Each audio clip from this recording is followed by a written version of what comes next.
रत्नाकर जी, शर्तें बता रही हैं कि मामला गंभीर है और पेचीदा है।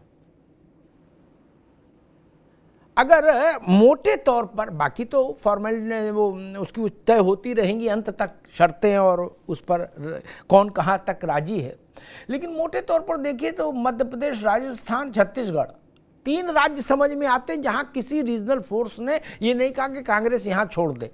बाकी लगभग हर राज्य में कोई ना कोई खड़ा है जो कह रहा भाई कांग्रेस यहाँ छोड़े हमारे लिए। तो कांग्रेस के लिए तो फिर ये बड़ा थोड़ा ज्यादा महंगा सौदा नहीं विपक्षी एकता।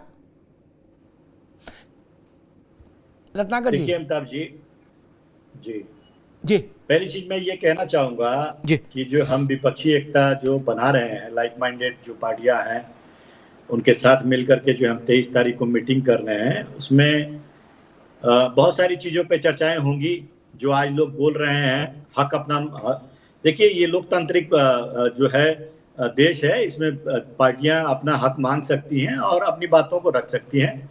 बहुत सारी पार्टियों ने बात रखा, आपने जैसा अभी चर्चा किया 10-15 मिनट में बात रखा, लेकिन कहीं ना कहीं जब 23 तारीख को जब मीटिंग हो रही है, उस मीटिंग में ये हम लोग मिल बैठकर तय करना है कि कौन सी पार्टियां कहां लड़ेंगी और कितनी सीटों पे लड़ेंगी। तो ये अभी आगे की रणनीति का एक हिस्सा है जी। रही बात, जैसा कि अभी आप लोग कह रहे थे कि क्षेत्रीय पार्टियां चाह रही हैं कि कांग्रेस जो है रीजनल पार्टी बन जाए, तो मैं आपको बताना चाहूंगा कि भारतीय जनता पार्टी भी कुछ इसी तरह से कांग्रेस को भारत मुक्त चाहती थी कि भारत मुक्त कांग्रेस हो जाए। लेकिन हुआ क्या भारत मुक्त कांग्रेस, ये बता दीजिए। कांग्रेस युक्त बीजेपी हो गई और अभी वो राज्यों में सिमटती चली जा रही है। अभी मैं पूर्ण बहुमत की सरकार बता दूं कि कहां कहां पे है भारतीय जनता पार्टी की, तो सिर्फ 6 राज्यों में है और हमारी 4 राज्यों में है। तो जो ये सपना सजोए रहते हैं कांग्रेस को सीमित करने की, कांग्रेस मुक्त भारत करने की, वो घबरा गए। इसलिए इस ठीक है नगर भाई, बाकी मेहमानों को भी बहस में ले आए, फिर आते हैं आपके पास। कांग्रेस ने खुद कहा और प्रमोद कृष्णन अभी तक प्रियंका गांधी की एडवाइजरी बोर्ड के मेंबर हैं, इसलिए उनकी बात थोड़ी गंभीर हो जाती है और वो प्रियंका जी को प्रधानमंत्री का चेहरा भी बनाए जाने की अपील कर चुके हैं। उन्होंने कहा कि रीजनल फोर्सेस का एजेंडा, मैं फिर दोहरा दूं जो प्रमोद कृष्णन का, रीजनल पार्टियों का एजेंडा मोदी हटाओ नहीं, कांग्रेस हटाओ है। ये बात प्रमोद कृष्णन ने कही और किसी ने नहीं, ठीक कांग्रेस के ही नेता ने कही। और नेता भी ऐसा नहीं कि मोहल्ले टोले का नेता है, प्रियंका जी के सलाहकार हैं, वो छोटे आदमी थोड़े ना है, इसलिए उनकी बात को हमने यहां रखा है। ये चीज देखना है। सैयद मोहम्मद तकी, आपकी तो पार्टी वास्तव में बवाली है, मतलब शादी से पहले तलाक का फार्मूला पेश कर देते हो। बोले भाई राजस्थान और दिल्ली में कांग्रेस एंट्री बैन कर ले अपनी, तो फिर हम सोचेंगे। गजब करते, 2 राज्य से उसको बहिष्कृत कर देंगे और वहां जाके आप राजस्थान में नीच, कायर और डरपोक घोषित कर आए अशोक गहलोत को।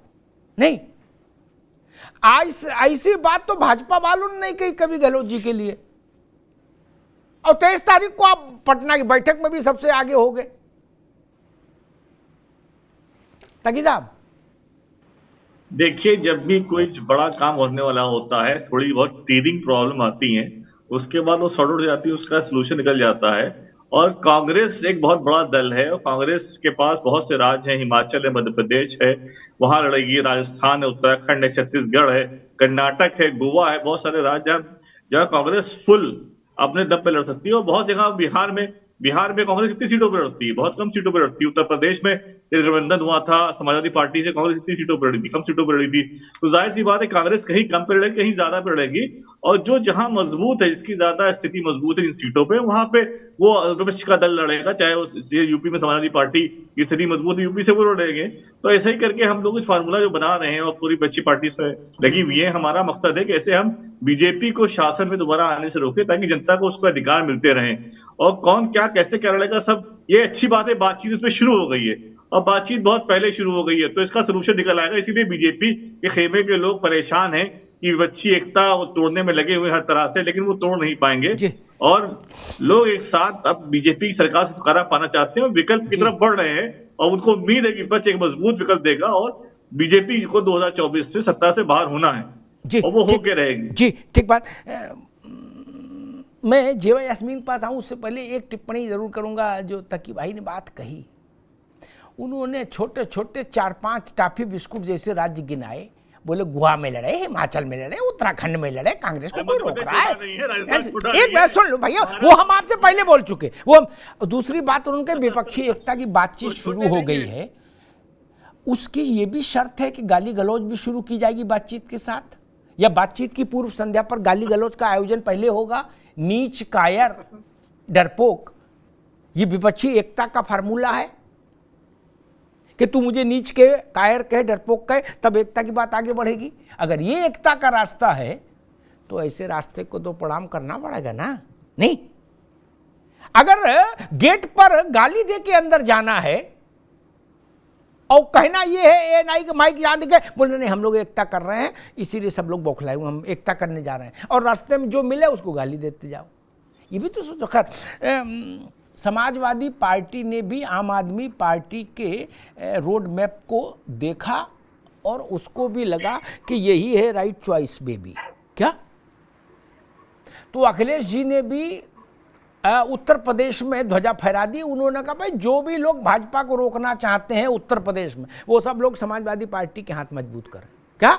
जो बात केजरीवाल ने कही कि भाई पंजाब और दिल्ली छोड़ दीजिए हमारे लिए, वही बात अखिलेश जी ने कही। जेवा यास्मीन, इसका मतलब कांग्रेस उस राज्य को भी छोड़ दे जिस राज्य में जवाहरलाल नेहरू की कर्म भूमि रही और इंदिरा गांधी की कर्म भूमि रही।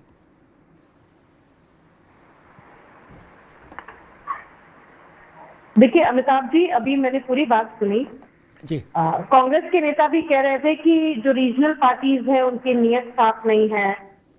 देखिए रीजनल पार्टीज के पास है क्या? रीजनल पार्टीज के पास अपना एक रीजन है, तो वो क्यों चाहेंगी उनके हाथ से अपना एक रीजन खिसके? तो हमने एक प्रस्ताव रखा है कि जिस क्षेत्र में जो मुख्य विपक्षी दल है उसको कांग्रेस सपोर्ट करे, तो इसमें बुराई क्या है? लेकिन अगर इससे अच्छा रोडमैप है कांग्रेस के पास तो हम मीटिंग तो रख ही रहे, कांग्रेस पेश करे अपना रोडमैप जी। तो मीटिंग का मकसद यही है कि हमारे पास जो प्रस्ताव है हम रखेंगे और कांग्रेस के पास बीइंग अ नेशनल पार्टी जो प्रस्ताव है वो रखे। अगर उनका प्रस्ताव हमसे अच्छा है तो हम बिल्कुल फॉलो करेंगे। मेन हमारा मकसद है भाजपा को हटाना, आपस में लड़ना नहीं है। नहीं, लेकिन यहाँ तो लड़ाई आपस में तो रायता बिखरा पड़ा है। नीच, कायर, डरपोक तक मामला चला गया, हाथापाई बची है। हो सकता पटना एयरपोर्ट पे हो जाए हाथापाई, उसके बाद बैठक में जाओ सब लोग। नहीं जेबा जी, भाई नीच कायर तक मामला पहुंच गया, मारपीट में कितनी देर है? देखिए विपक्षी दल अगर स्कैटर्ड नहीं होता तो 37% से भारतीय जनता पार्टी बहुमत से सरकार में ना आ जाती। कहीं ना कहीं एकता नहीं है, इसी वजह से भारतीय जनता पार्टी रूल कर रही है और हर दल को ये समझना पड़ेगा। अगर आज भी अपने अहम से बाहर नहीं निकलेंगे, अपने शब्दों पे लगाम नहीं लगाएंगे, तो फिर भारतीय जनता पार्टी को आप रूल करने दीजिए और हम लोग आपस में ही लड़ लें। जो मैं ठीक बात है, ये जेबा ने बड़ी ईमानदारी वाली बात कही कि या तो सुधर जाओ या दुकान बंद करो। ठीक बात है, सरल भाषा में इसका अर्थ यही है, या तो सुधर जाइए या दुकान बंद करिए।